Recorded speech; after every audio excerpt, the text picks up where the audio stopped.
1,000 years old.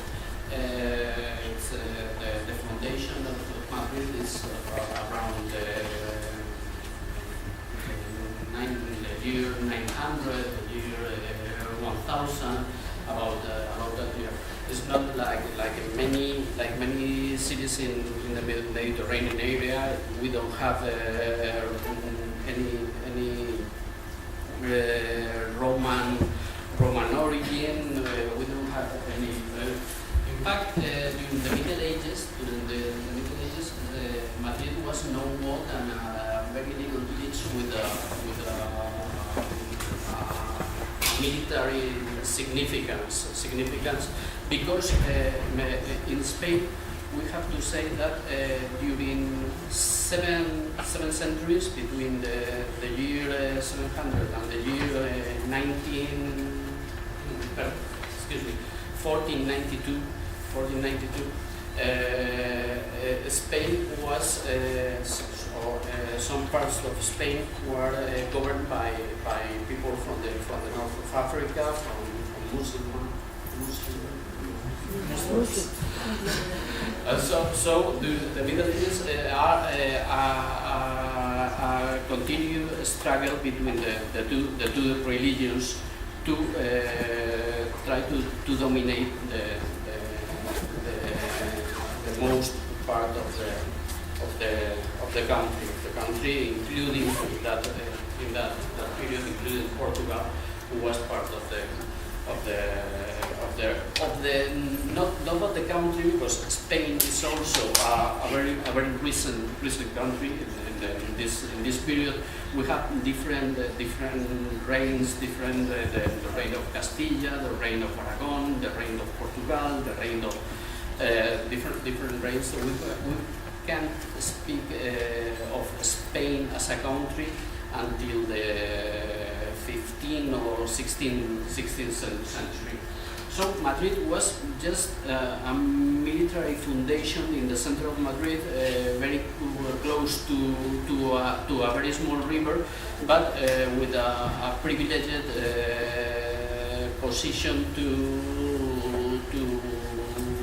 rule some parts of territory. And in fact, there are, well, you see here, there are many other cities who was more important. For instance, Alcalá de Henares was the old Complutum, a very important Roman city. This is the way who was coming from Barcelona, another very important Roman city, to Barcelona, to Lisbon, who and this way crossed Madrid from the northeast to the crossed Spain from the northeast to the southwest by the center. And the original Madrid is quite related to the existence of Alcalá de Henares, who was much more important city during that period. And Madrid was no more than any other of these small places who were only just some fortress with some military operations. But the original Madrid is very close to the river, and is around what we call an Alcázar. Alcázar is the Arab name for castle. Many words we use in Spain. It's fun that in our language in Spanish we sometimes have two different words for the same concept. A word coming from Latin and a word coming from Arab. Because of this, we use the name for castle, the name for Castillo, which is the Latin name. We also have the word Alcázar which is an Arab word. So the origin of Madrid is an alcázar, an alcázar, which is exactly the same place which is now where now it's a royal palace. The royal palace was constructed over the Arab Alcázar, because Madrid, first of all, is a city of Arab origin. So around the Alcázar, the first neighborhoods were constructed. In fact, if you have the opportunity to walk through the oldest part of Madrid, you could see that the oldest part is what we call La Morería. La Morería is because it was founded by people coming from the north of Africa, what we call Moros, de La Morería. And it's this part around this little group, which is now where the Segovia Street is. So the idea is because we can see the level lines here, which are very close. Here is the river Manzanares, and it's about 30 or 40 meters between this point and this point. So Madrid didn't group in concentric circles, but it has to span to the east. And these are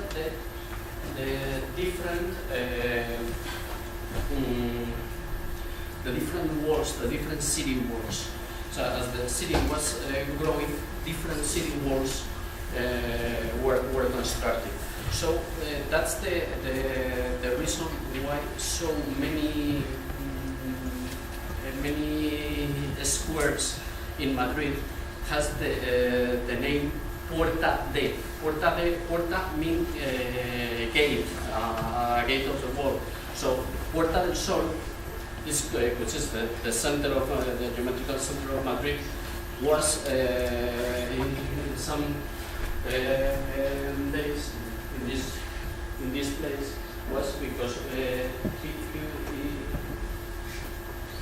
here it's where it was the gate of the sun, and there are so many squares unnamed after these different gates. So Madrid, this is the evolution of Madrid during the Middle Ages. Madrid became not very big city. A city is Madrid has always been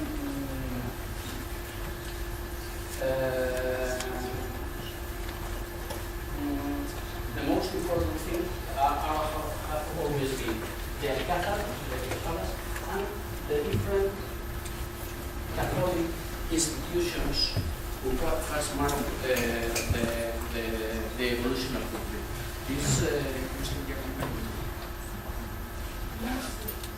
The different monasteries were the main powers in Madrid. So here you can see the rest of the old world in Madrid. Now in here, this world is now about this picture is 100 years ago. We can see here a corner of the royal palace, and now if we could take the same picture, but we would have here the new cathedral, the new horrible cathedral we have in Madrid, maybe historical buildings ever built in this city. So the cathedral is built over the first Roman Arab wall. First Arab wall in Madrid. This is la muralla árabe, the Arab wall. And these are different things of the evolution of the Alcázar. The Alcázar. This is from the other side of the Manzanares. You see the river Manzanares, the Alcázar, and the main walls. It was said that Madrid was the skyline of Madrid was a skyline of church towers. Because Madrid has always been an important religious center, more than a political center. It has been an important religious center. You see this picture can show us very well how Madrid was during the 17th century with the Alcázar,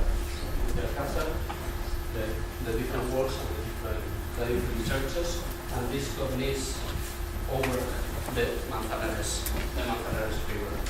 These are the aspect that Madrid would have looked like during this period.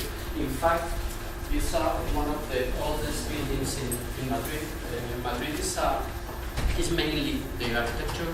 In Madrid is mainly of the Baroque period. We have very few buildings of the Renaissance period, and this is one of them.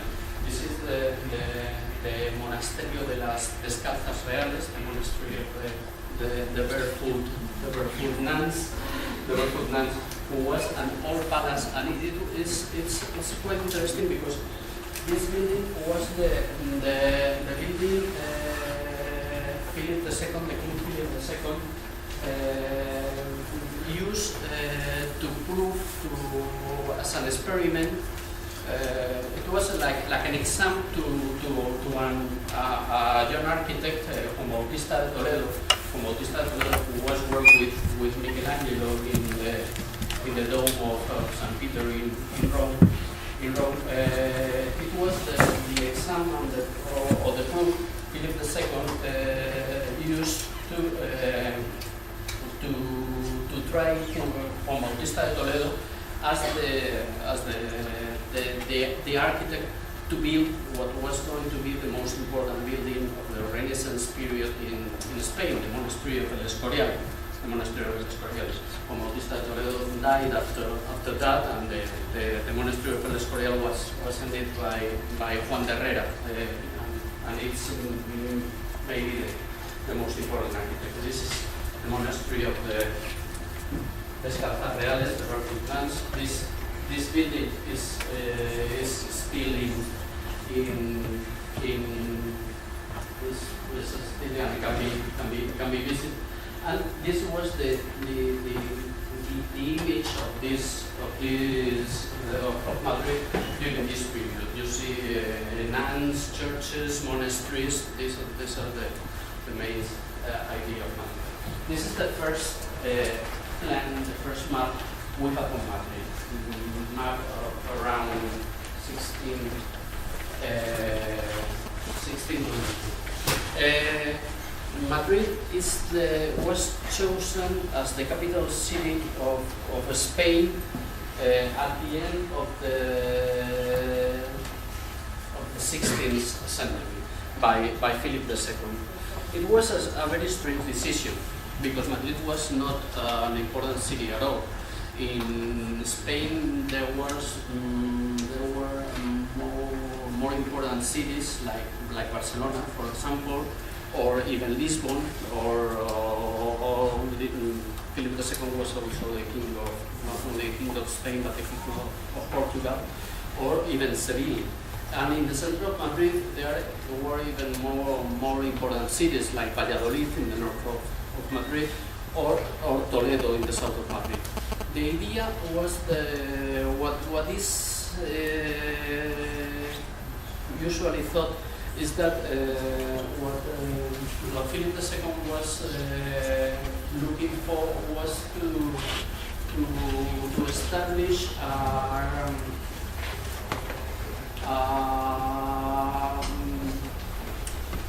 some kind of control of the Archbishop of Toledo. Toledo was the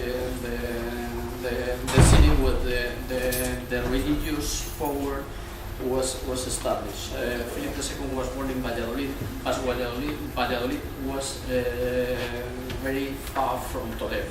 So he chose a political center, not in Toledo, but near enough to control the Bishop of Toledo. You see the map of Madrid. This is if you look at Madrid, at this part of Madrid now, for 400 years after that, the plan is exactly the same. So we have the Alcázar, now we have the Royal Palace, and the different walls, always with this center, and this is not concentric, but because of the difference of level, and this main axis, which is the Calle Mayor and Calle de Alcalá, and up to this place. This is where now is the fountain of Cibeles, which is one of the most important center of Madrid. What happened in here was that because of the importance of this axis, a new palace was built in this place.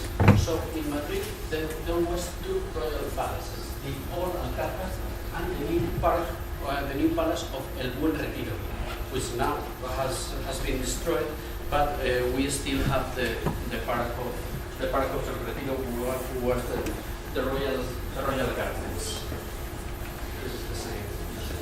This is maybe the most beautiful map of Madrid, a map made by a cartographer a Portuguese cartographer called Pedro de Teixeira, which is where we can see these different places: Calle Mayor, Calle de Alcalá, the Palace of El Buen Retiro, La Plaza Mayor, Mayor Square, and the main importance of this map, this is a detail of this map, is that it's perfect. You can see every lot and every building as it was. So you can reconstruct exactly how Madrid was in this period and establish a comparison. You can see all these places. This is Caravan, for instance. So you can see every building as if it was exactly, and it has been demonstrated that the buildings are exactly designed as the logos. This is the Palace of El Buen Retiro. It was a marble palace constructed at the east of the city. Now we have only two buildings of the whole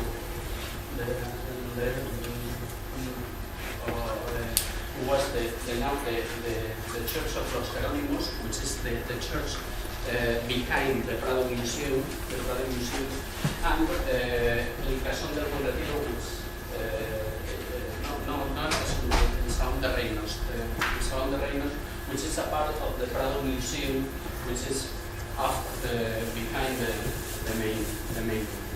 This is Madrid, and this is the modern capital Madrid with the Alcázar, and you see what I was telling you, that the landscape is a landscape of church towers. This was the Alcázar, and these were the different walls who were grown.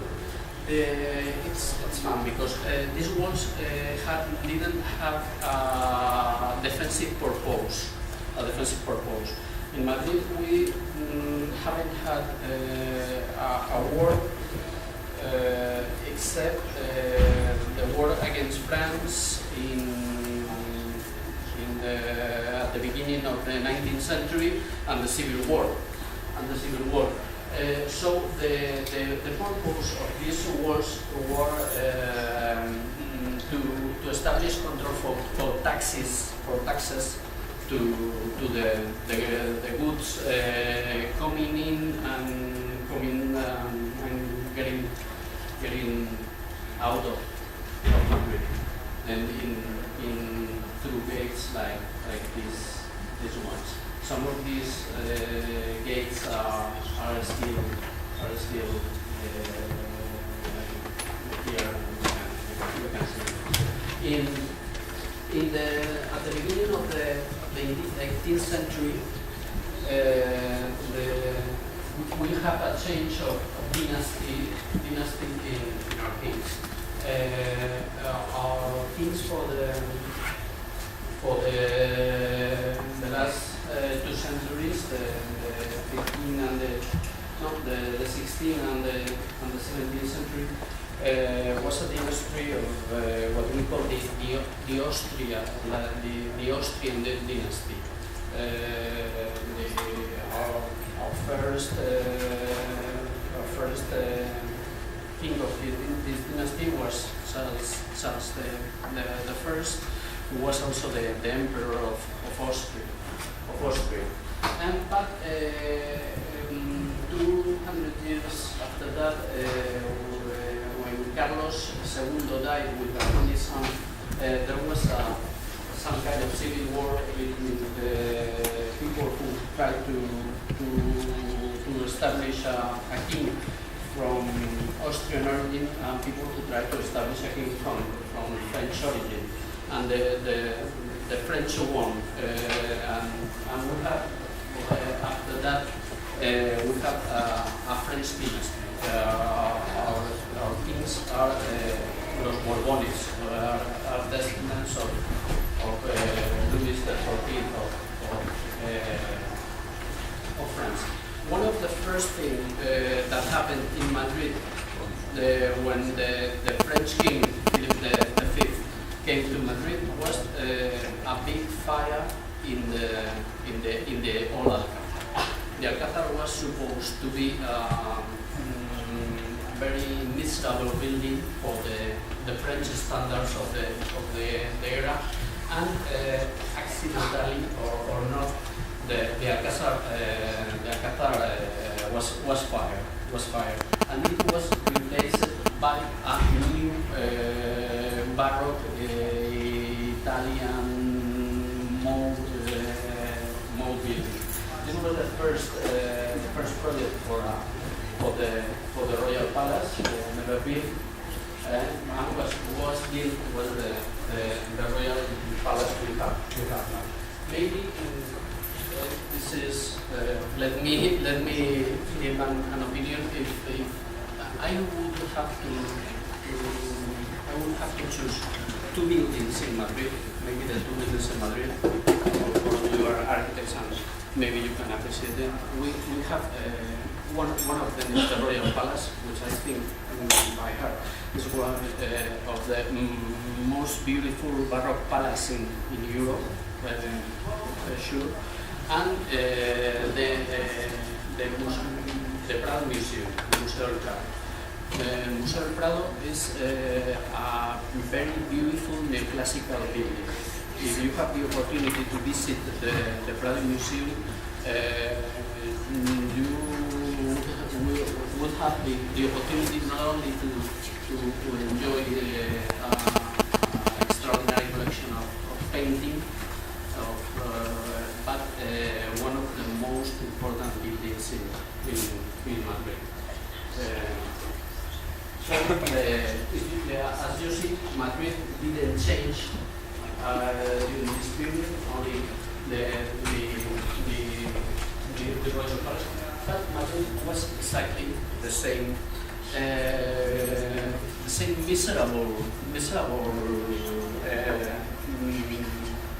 city.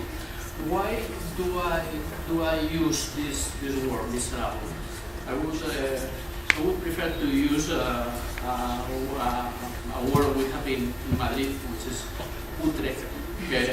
Maybe it doesn't have a translation.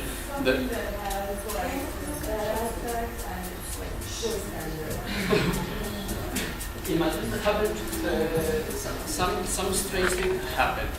That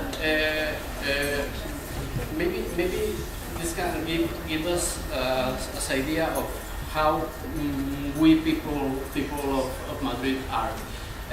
In Madrid, some kind of law was established because as you see, Madrid is still the medieval town.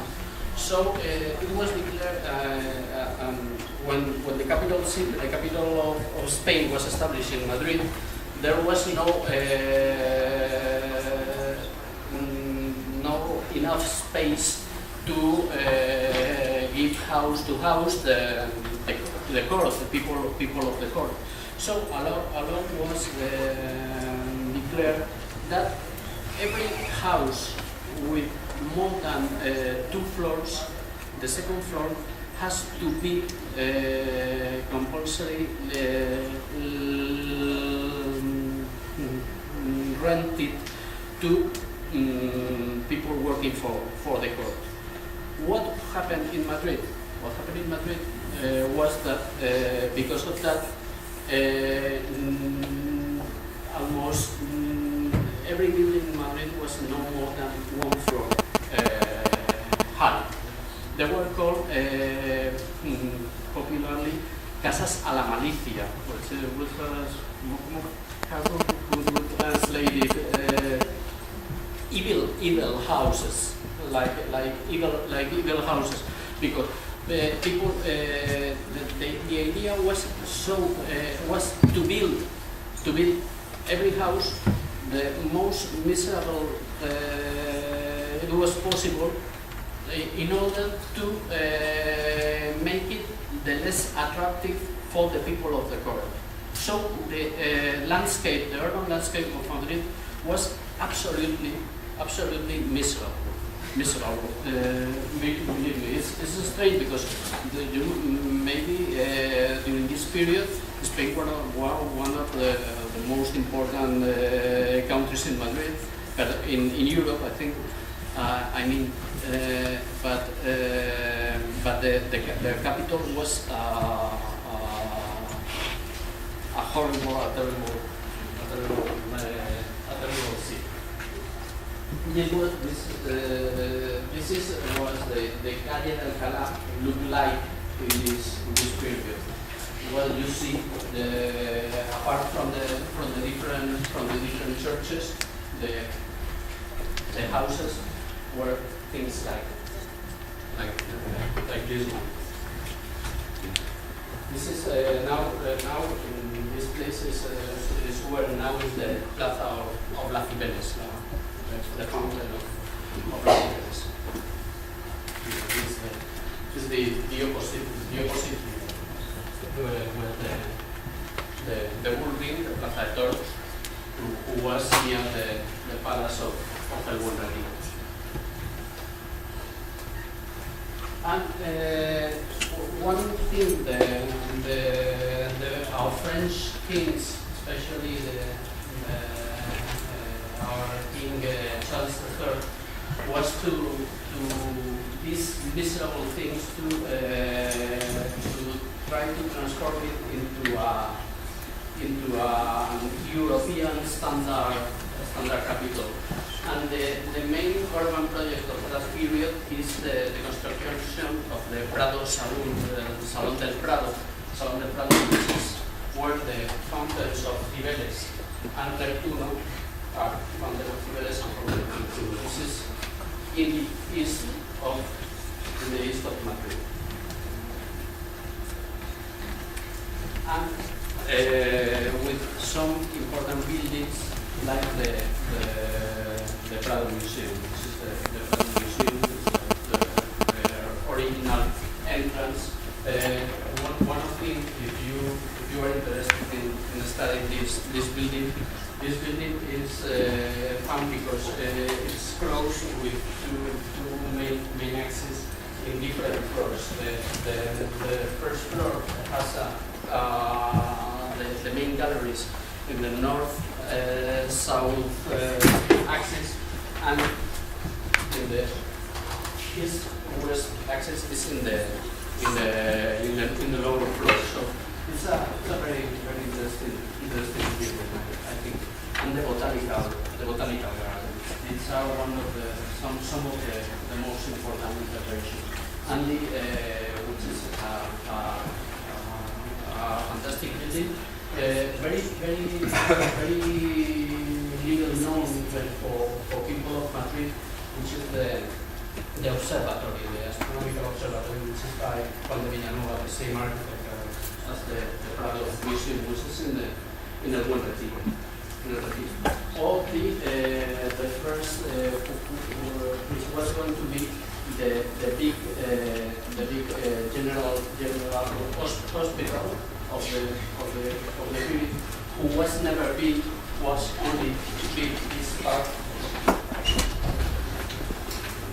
which is now the Museo Reina Sofía in Atocha. You see this plan, but the building as it was supposed to be, it was never built. It was built only this part. This is the Botanical Garden, the Museo del Prado, the Salon del Prado, the Fountain of Bells, the Fountain of Neptune, and this was the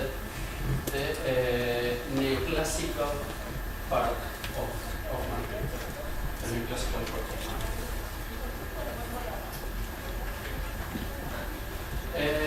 In the 19th century, we were invaded by French, by the army of Napoleon, and for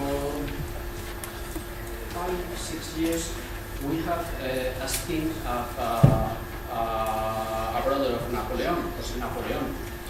And I don't know if I should say this, but for me it has been one of the best things Spain has had. For me it was terrible to go back to the Bourbon dynasty. I'm not monarchical at all. And José Bonaparte, the brother of Napoleon, José Bonaparte had a very interesting architect who was Silvestre Pérez. And Silvestre Pérez tried to also modernize the rest of Madrid. This was a very interesting idea to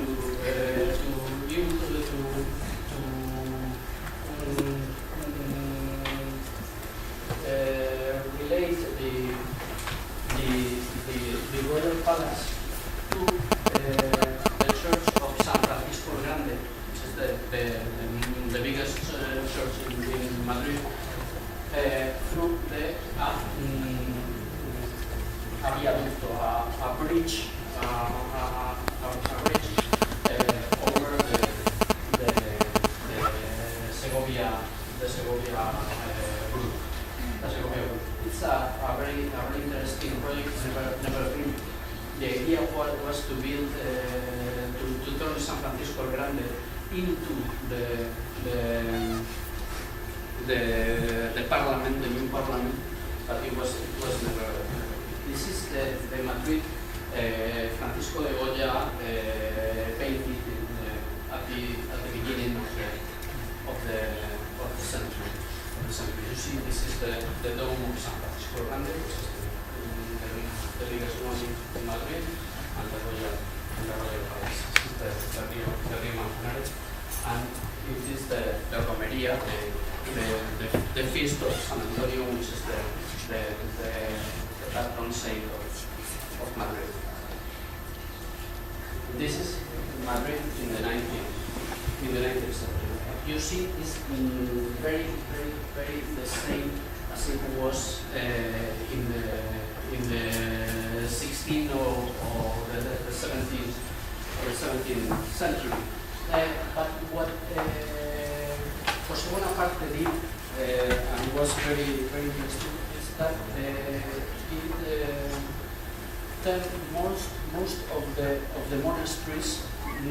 He turned down many monasteries in Madrid, and he opened new squares.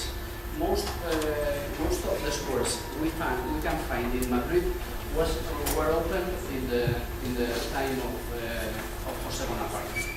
This is a model in the Museum of the City of Madrid,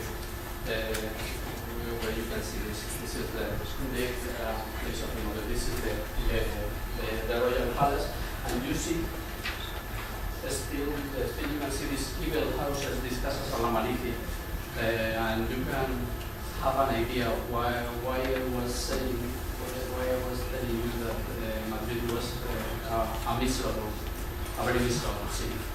What José Bonaparte did was to open many different squares like La Latina or Cristo de Molina or Plaza Santa Ana or different squares by tearing down some monasteries. Well, you see, Madrid was a medieval urban fabric. That's a medieval fabric, and these different squares are all like Cristo de Molina or La Latina or Plaza Santa Ana or Tito Benavente, even Puerta del Sol, was all idea of José Bonaparte. Well, this is the construction of the Plaza de Oriente, one of the most beautiful places in Madrid, in front of the Royal Palace. The main facade of the Royal Palace is this one, the southern one, but this facade, the east one, was the facade to the rest of the city, and there wasn't a formal space, a formal square in front of the palace. So they built the name of the Plaza de Oriente. Another thing that happened is that during the war against France, some dedicated places in Madrid were destroyed, and in the places, for instance, in the place where the quartel, the headquarters of Monteleón were established, and new neighborhoods were opened like this one. This one is one of the most important neighborhoods, most famous neighborhoods, the neighborhood of Malasaña in Madrid, which is a neighborhood of the 19th century, over the rest of the headquarters of Monteleón. This place around here, this is the Gambia.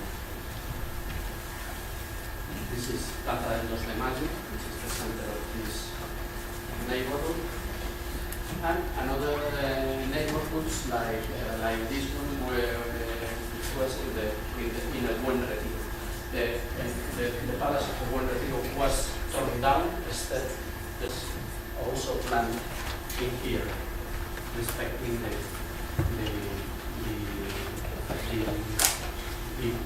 part of El Buen Retiro. This is the neighborhood, the new neighborhood, and this is the part of El Buen Retiro who was the royal gardens.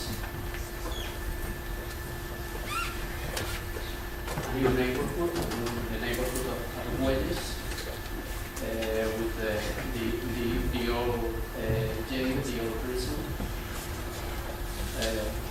You see, this was the aspect Madrid had during the 19th century. The construction of the Puerta del Sol. Puerta del Sol was just a place with a fountain and of course a church, something like that. But this is the palace, the building of the regional government of Madrid. So Puerta del Sol was no more than this Rectangular Square. The project of Portal Sol is also in this period. This is the construction of Portal Sol. It's funny. You can see how Madrid is constructed. Although what we see or we pretend to see is stone and brick. Most of Madrid is built in wood. Madrid it's fun because when you take a walk around the center of Madrid, the oldest part of Madrid, most of the buildings, even palaces or even good buildings like this one, the buildings in Portal Sol, are all made.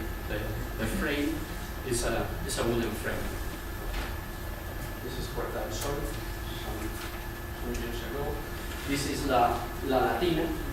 La Latina, which is one of those, if you, I don't know if you want to go for some drinks tonight, maybe it's one of the most fun places for fun, to have some beers or some tapas.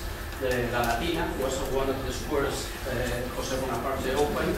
So this is the market of La Latina, who was replaced by this beautiful market, who was also replaced by other market, which now is going to be replaced by some kind of mall because of the new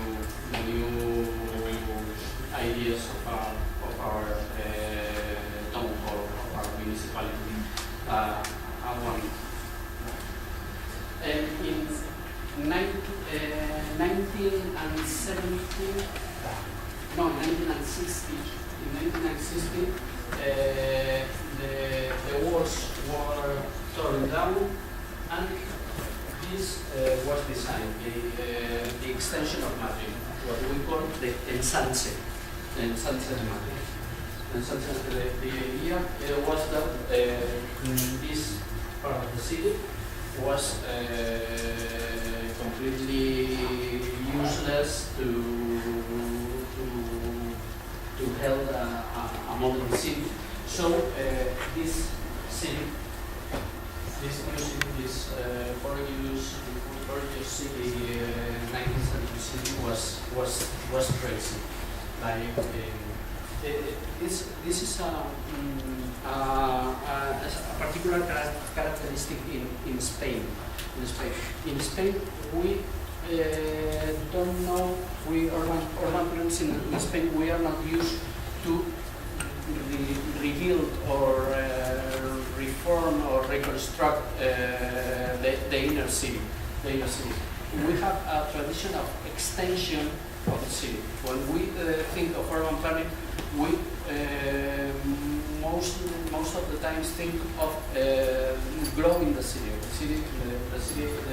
growing and developing by occupying more soil. After this tradition, with this different modern ideas, this square blocks, this geometrical grid with some modern ordinances, more ordinances that were most less hygienic as the use pass. We can find in many places in Madrid these typologies, these completely terrible typologies, which remind us of the worst types, the worst building types or housing types in the center of Europe. Different ordinances and how it was with this we can see at the middle of the 19th century how the standard travel was. The Juno, Apollo, and Cibeles, Travel Museum, the Botanical Garden, the UNTERCIO, then the building, Puertas de Alcalá, and Calle de Alcalá. And this is the part of the Royal Palace, with the gardens of the Royal Palace, the Campo del Moro, and the river. Beyond the river, there was nothing, almost nothing, at the other part of the river. And this is the sunset extension of Madrid, the first close big extension. And this was the south part of Madrid, where the first industries, the first industrial fabrics were established. This is the Atocha station, which is the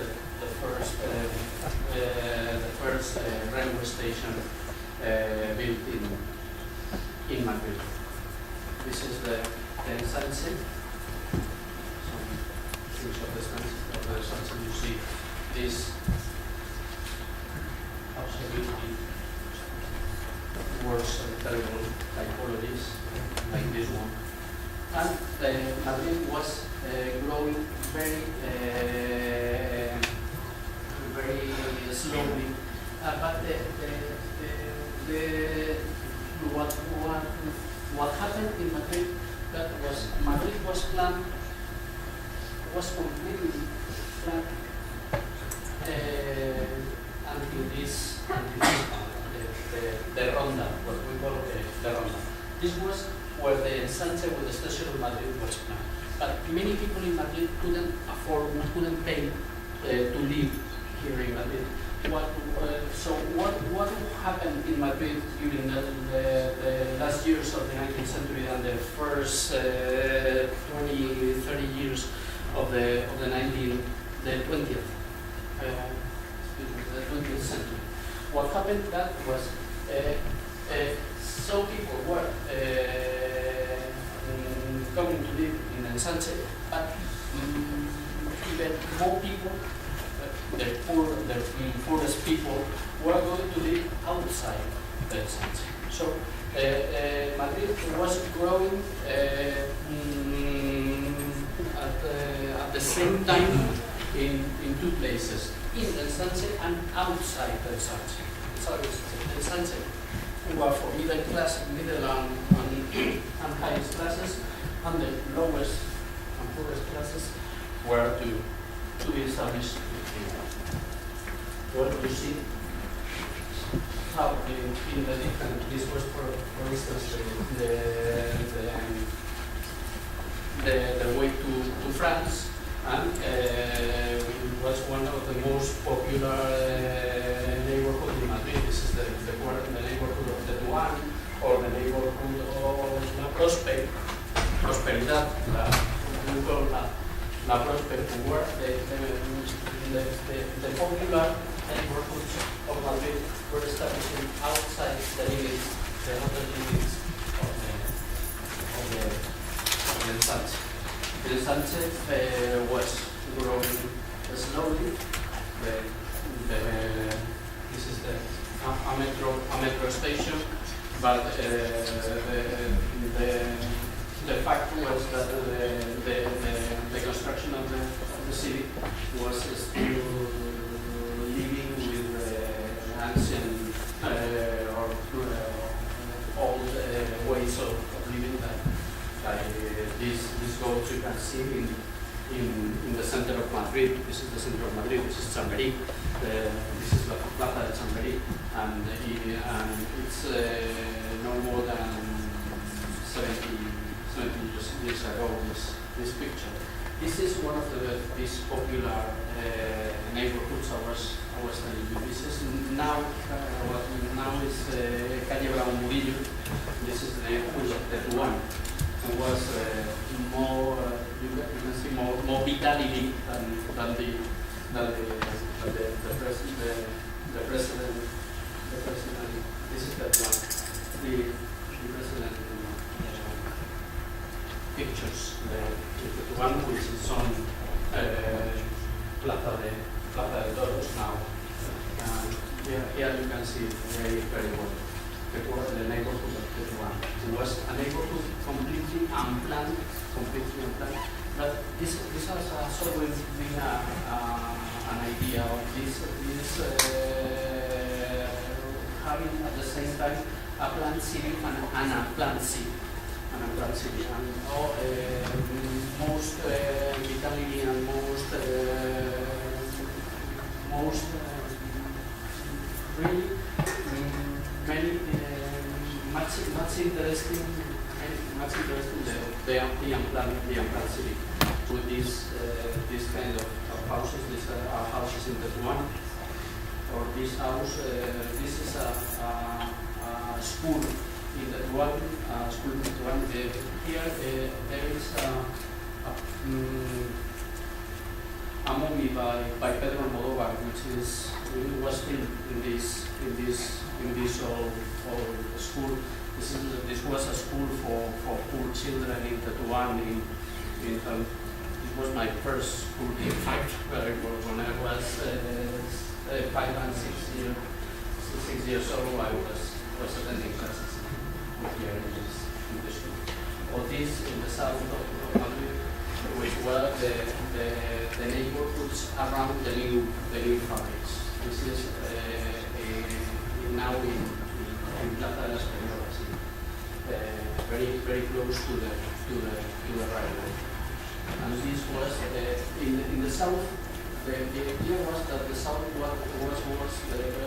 was going to be the industrial part of Madrid. Because of the proximity of the railway and the river.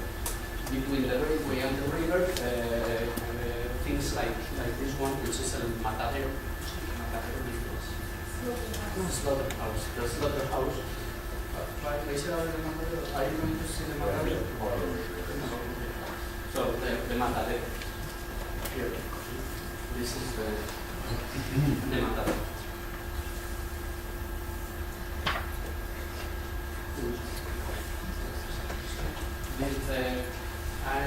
Some curious things that in this period there was the first water supply to Madrid from the mountains. I have not told you that it's also not very well known that Madrid is the second highest capital city in Europe after Bern in Switzerland. In Switzerland, Madrid is 700 meters above the sea level. And we have not very tall, but we have mountains very near Madrid, less than 40 kilometers from Madrid. So from these mountains, there is an important system of water supply coming from the north in aqueducts like this one, aqueduct of Amaniel, which is coming to these reservoirs in the center of Madrid. This was Madrid at the beginning of the 20th century. You see the ensanche, the extension of Madrid is only partially occupied, but these neighborhoods like Puente Vallecas or Vinalera or Prosperidad or are more than that. In Madrid, the urban planning in Madrid is going to our best apportation to the history of urban planning is the linear city. Linear city, the first linear city was traced and designed and constructed in Madrid by an engineer called Arturo Soria, and it served as inspiration for some linear cities in France, in Russia, in different places. The linear city was initially to be built all around Madrid, and it was only built in just that part of Madrid. It's some kind of organic city, but with this originality of the linear geometry of you see the linear geometry is the roads, the main street with a tramway, and with these modern houses, different types of houses.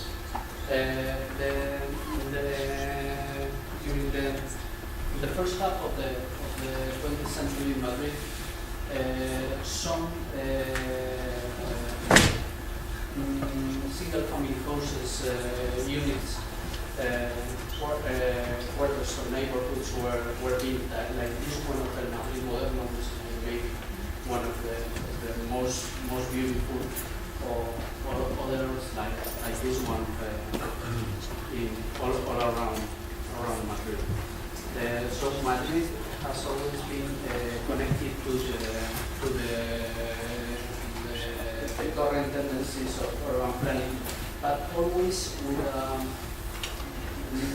not so rich, not so proper to accept for this one, which is the most luxury colony, the most luxury urban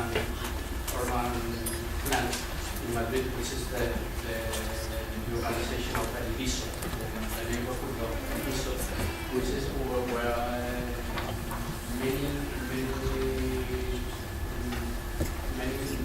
people now live in the center of Madrid.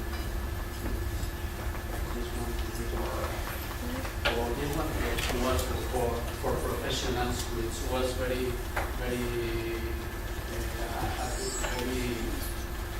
close to the high ballroom, which is where now the new ministries are working. This is the hospital of Maures, a hospital built by the same architect as the telecommunications palace, which is now the town hall in Madrid, in Cibeles, and which is now the building for the government, the regional government, the Department of regional and territorial planning of the government of the community. This is our king. This is Alphonse the 13th signing the first stone for the construction of Gran Via. Gran Via is the only attempt to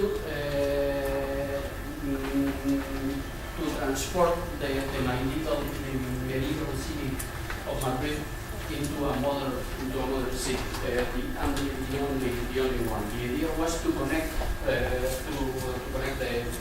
east and the west of the city through a new model, and it has been the most important urban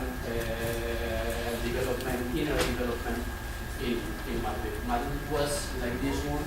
Madrid was full of corners, full of narrow streets, narrow places, and the idea was to construct. This is Plaza del Callao. This is Gran Via, another branch of Gran Via, and the idea was to transform the old city into a modern city. And this is like our Fifth Avenue in Madrid. This is the Callao, going down to Plaza de España. This is some use of the construction of Granville. Another part of Granville. Our first skyscraper, the building of Telefonica. Our first department store, the building Madrid, Paris. This is now the broadcasting network offices. This is what I saw. The tramway and the first lines of metro.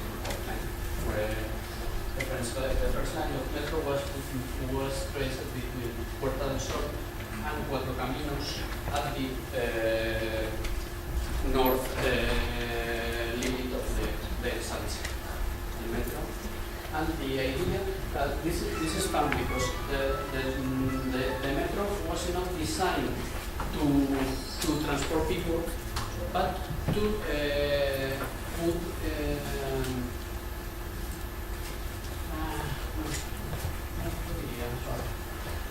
but to design an speculative urban development.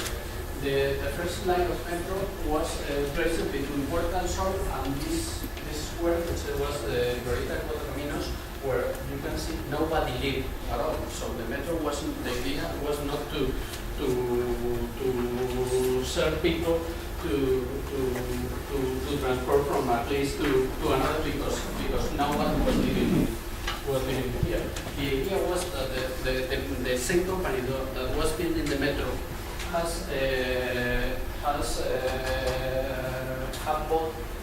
bought the land, all the land around Cuatro Caminos, and they created a new urban development. And the main idea was to raise the prices of the land of the soil by taking the metro to this place. This was the Cuatro Caminos Square, and this was the urban development around the metro. This is the same company, the Compañía Metropolitana, designed this street, Arena Victoria, and a new garden city around Colonia Metropolitana.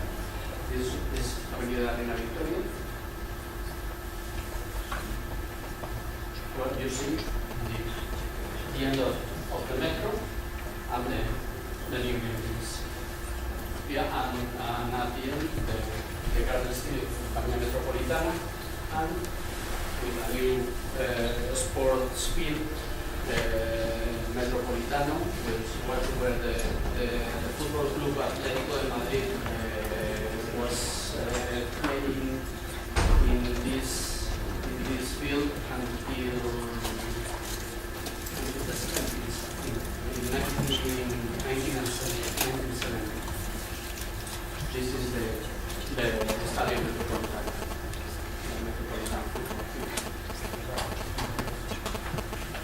Madrid in 1929, this was the first information and the first aerial picture of the city.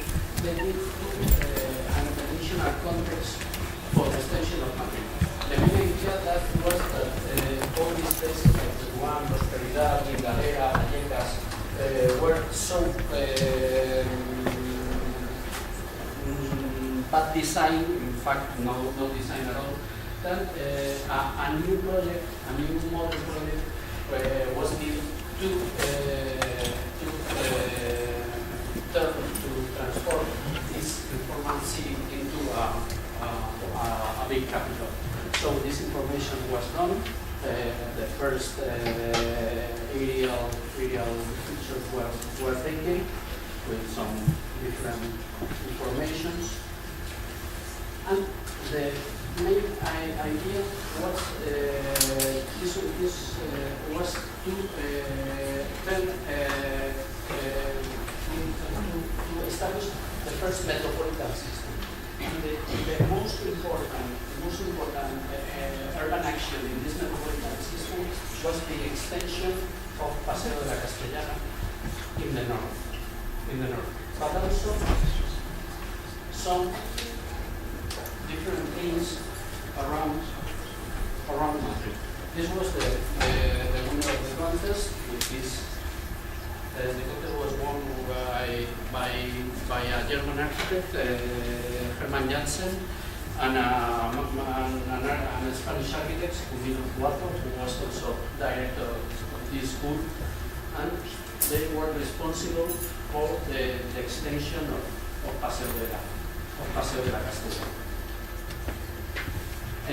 Some other ideas like the inner reforms in Madrid were never held. And the most representative building of this period is the new ministries, los nuevos ministerios by the same architect, Secundino Tubaco. It's in the limit of the Centar, where was the old high school. This is the construction of the new ministry, the architecture, the different buildings. The gallery there. Yes, the gallery is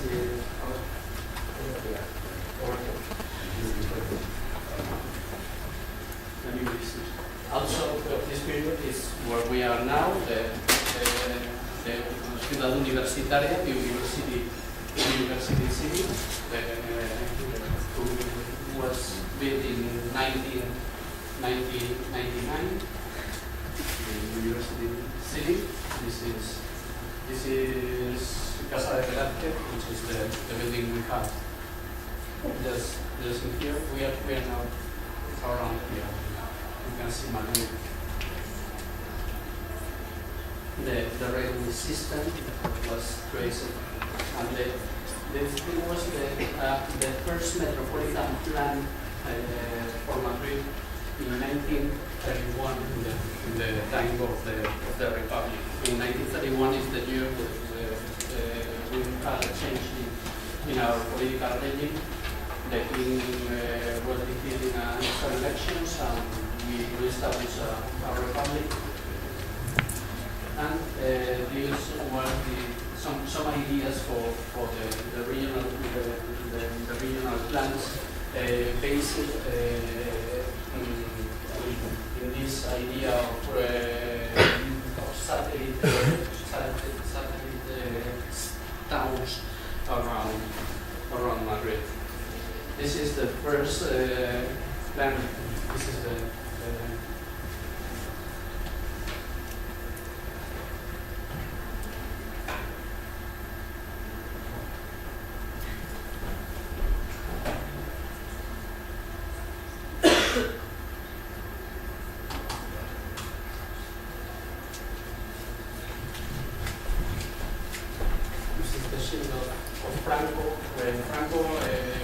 what Franco did was at the first time to take the ideas of the Republican planners and turn it into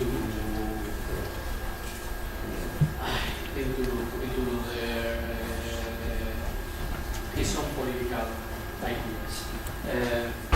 Anyway, this is the new airport, the airport of Barajas, the extension of airport of Barajas, the viaducto. The civil war destroyed a lot of Madrid. You can see there are bombs falling in Gran Via. Some places. This is the Puente de Toledo. This is in the river Manzanares, destroyed. And this is Madrid in 1940. The idea was reconstruct Madrid. The journal Reconstruction was the main journal of the regime of Franco, the architects of Franco. And the idea was to reconstruct Madrid trying to find some kind of architectural language, some way inspired by the architecture of the Escorial and by vernacular architecture. Some kind of strange mix between the new, between the Renaissance and the vernacular, which is like this one in Villaverde. This is the most important architect of the period. Pedro Miragor was the author of the plan of Madrid of 1940, and was the most powerful architect during the regime of Franco. And this is the plan for Madrid, which is a plan inspired in the Greater London plan, with the idea of rings and satellite cities, which were called in Madrid poblados. This is the same idea, the idea of different poblados. But the idea is of poblados, the Verde Vallecas and Calvos, large Vallecas around Madrid. But the idea was to the place, the northern part of Madrid,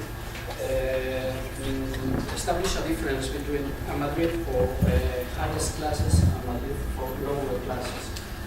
This was a place, the south and the southeast was the place for industries and the poor, and the north was very close or near the mountains was for the richest people. These were the idea of this satellite towns, or satellite poblados, who were effective poblados like this one, which are traces of new towns, but with an architecture, neo-vernacular architecture.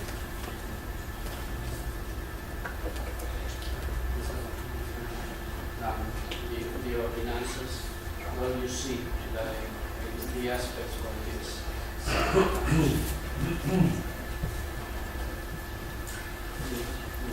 We can see, for instance, what happened in the north of Castellana. This is, you can see the nuevos ministerios, the ministries, the limit of the ensanche, the extension of Madrid. This is the one. This is the one, an informal development plan, and the idea was to continue and extend the Paseo de la Castellana. This is Santiago Bernabéu. This is the football field of Santiago Bernabéu. And the idea was, you see, the one, this extension, and the idea was to formalize it in this new traditional architecture and planning, with a commercial area, Well, you see what. What was interesting about this plan, especially about functional hospitality, was he somehow divided the population into different social classes. So one huge part of the plan was dedicated to middle class. It was called like that, like neighborhood for middle class. And the other part was permanently stigmatized as some sort of an area for the poor. Yes.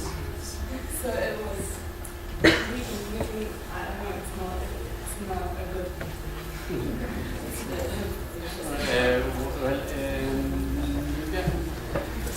you can think that Spain has been the only country in Europe. I think it's the only country in Europe who has not defeated fascism, and we still have a very in our political class,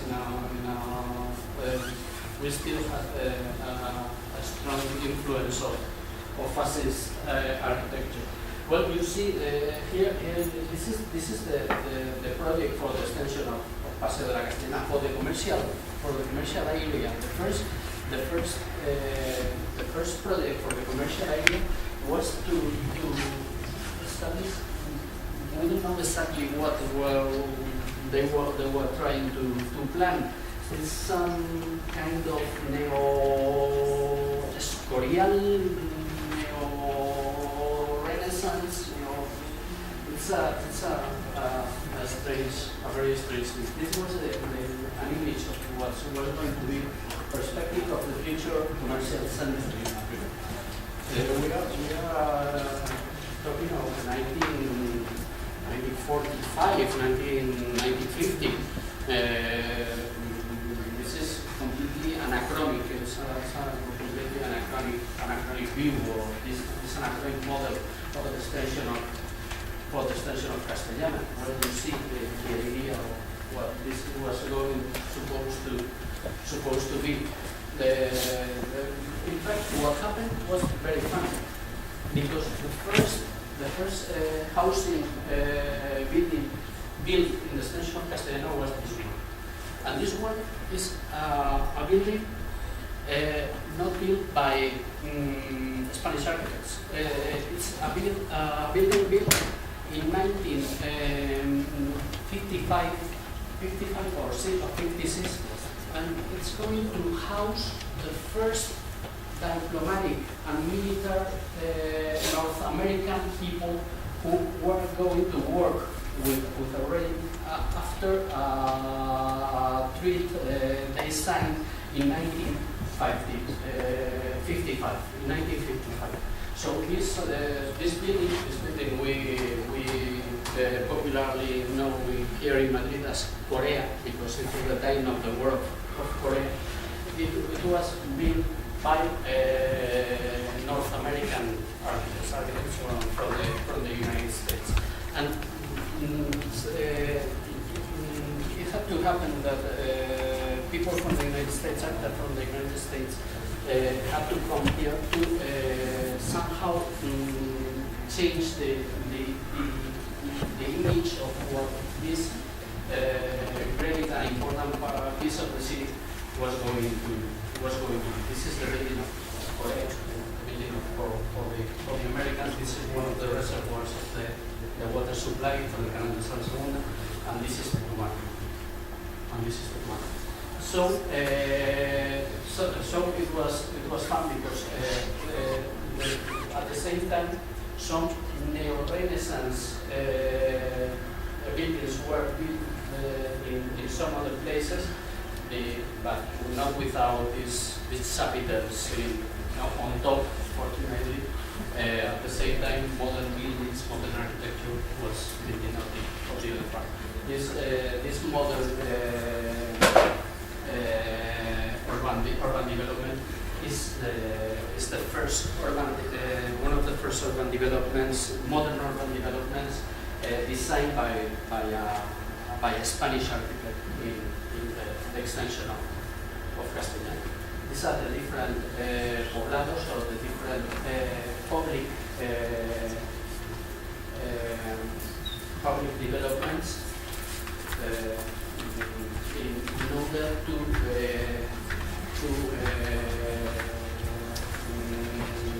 establish a little order, urban order in Madrid.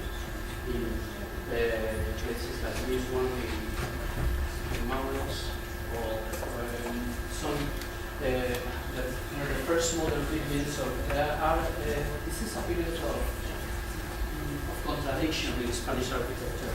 This is a kind of modernity, vernacular modernity, like this houses, these important houses built in Madrid by Francisco Cabrero near Avenida de América, which has some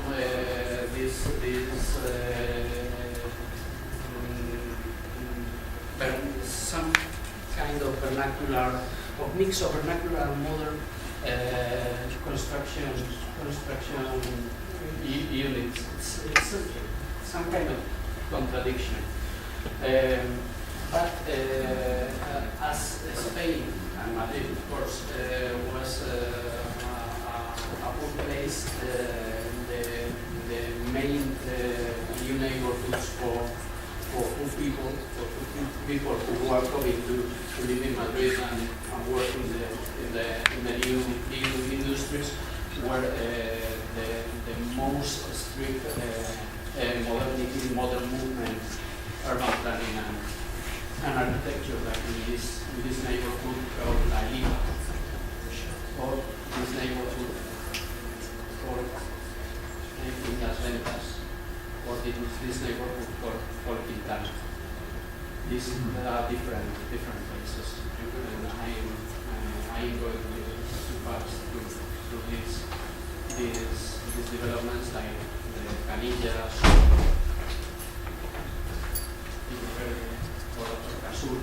You see the modernity. The most of our great architects were working in this poblado. This is Cañarroto, one of the most famous, most important, most experimental. This modern development has now been declared some kind of monument, patrimonial resource, like one of the best examples of this modernity. These are the examples, maybe not so well, some have disappeared. And this was Madrid during the 50s and the 70s and the 60s. Yes. And what happened at the end of the 50s and the beginning of the 70s is that we in Madrid developed some private enterprises. Before the 60s, almost every urban development in Madrid was held by public administrations, and the private real estate companies. They first they began to work in Madrid in the 60s, like in neighborhoods like this one, choose by Urbanism. It's fun because many of these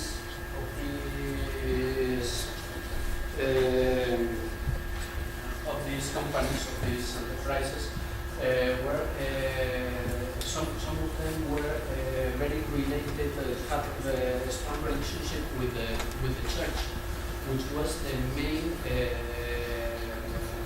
owner of landowners in Madrid. So Urbis, who build neighborhoods like Niño Jesús or La Estrella, these of course are neighborhoods for middle classes, not for poor classes like the other ones, were developed by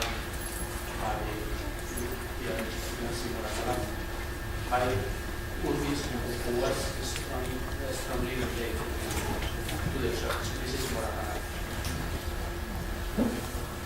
This is for middle classes in Madrid in the 60s. Or Barrio de la Concepción was built by a family, the Banús family, in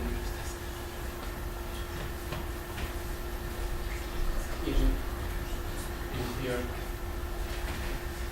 whose second phase is where another movie by Pedro was filmed here. What happened is on the service, about the service.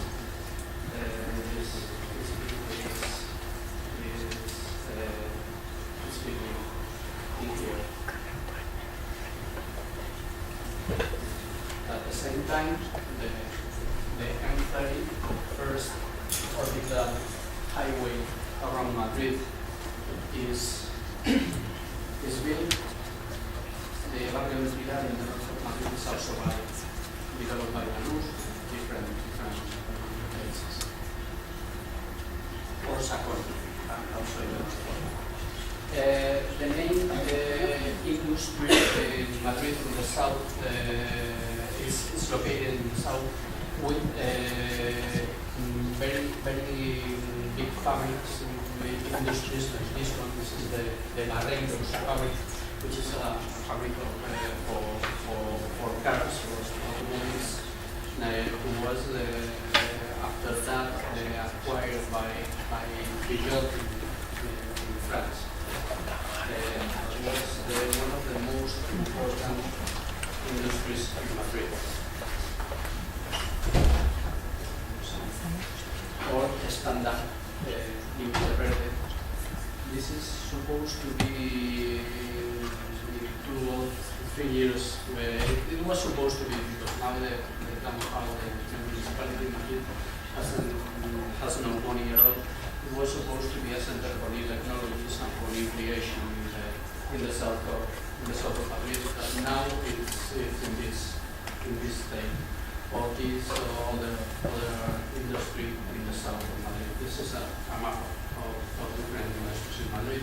The commercial center of Madrid, you can see Che Guevara visiting the inauguration of the Galerías Preciados, where now is the shop, the bookshop NAC, or the Preciados Street, which is the most important commercial street that we see there.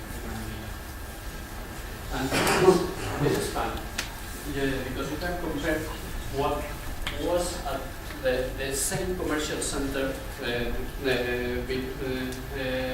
years have passed since the first built pictures we saw some minutes ago. And this was the definitive project for the commercial center in the extension of Castellana, which is called IDnet, with modern skyscrapers and modern buildings. This is the model of the commercial center as it was approximately built in this part of the city. This is the picture with some of the most important skyscrapers in Madrid. With the river, at the same time, what happened was the transformation of the river, the tramway, and this is the first highway ever built in Madrid. The first highway built in Madrid is between the center of Madrid and the Barajas airport. The Barajas airport. This highway was built to welcome the President of the United States. The first visit of the President of the United States to Madrid was the reason for the building of this highway. But at the same time, Madrid was this place, the building of M30.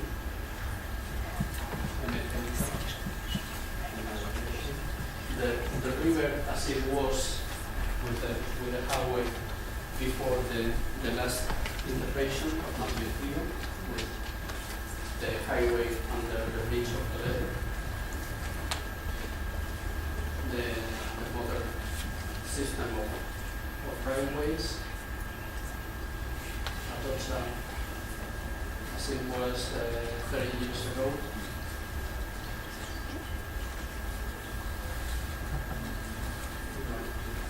And the construction of a new commercial fabric in Madrid by destroying the natural. I'm going to overpass the regional vision of Madrid.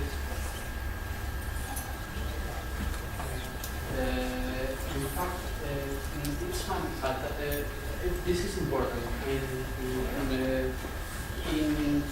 When democracy comes to Spain in 1979, where we had the first municipal elections, democratic municipal elections, Madrid was the city in Europe after Athens, which more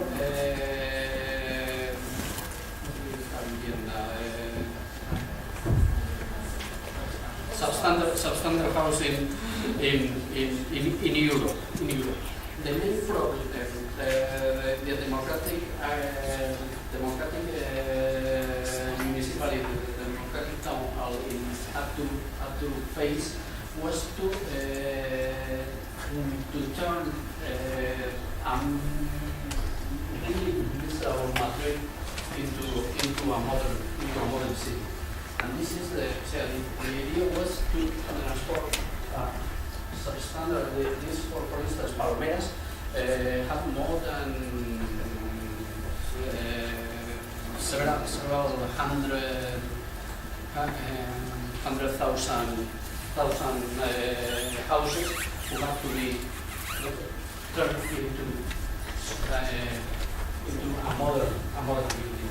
This is the biggest transformation of Madrid, and maybe the biggest transformation in Europe during the 80s. What we call the program of barrios en remodelación, neighborhoods in transformation, in redevelopment. The idea was to turn this Madrid into a modern one. This picture is not too old. The idea was in the north to transport Melilla into a modern. There is a project which is still ongoing. It's not finished yet, but this avenue has been more than 15 years. This one. In the middle of the one in the south of Madrid, around Orcasitas and Villaverde, which was the same thing. These houses that into a modern building.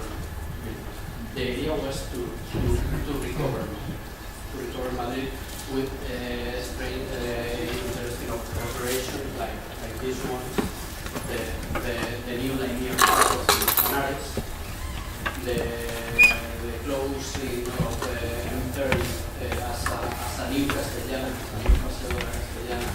in a enlightenment in the north of Madrid.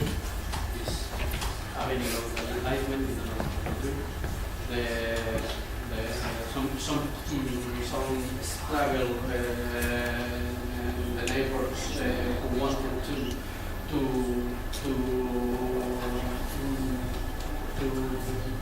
recover Navaguada. It's a place the neighborhoods wanted to be the support of new urban facilities in some neighborhoods and these new modern neighborhoods.